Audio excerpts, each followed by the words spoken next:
Affaire tu as un problème tu as un problème tu batou bien tam souzouyer avec ça appelle ça impression que tu as un problème. On a fini la télévision. N'attendez comme on est faire. On se rend à la fin de la télévision.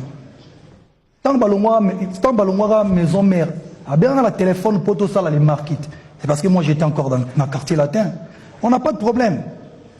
Officiellement, tu as un problème T. C'est-à-dire que nous avons un problème na été. J'ai pas na bambouana T. Bon tout na soit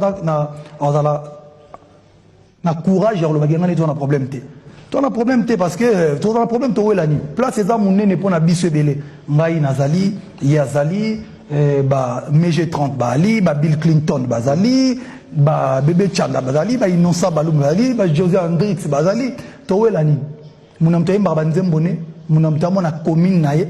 Munamutu na na famille na quoi ça dit munamutu voilà toi ne le roi la té na lingara té batu ba kanisa ke ngala na problème na artiste congolais na problème té ça veut dire que lelo et le bité sont un problème té boba ninga on l'été non OK lelo bat ba CP la peine va comprendre que on a peine un problème té nzemoni a fallu yebi ata mote album ni a fallu yebi ata mote OK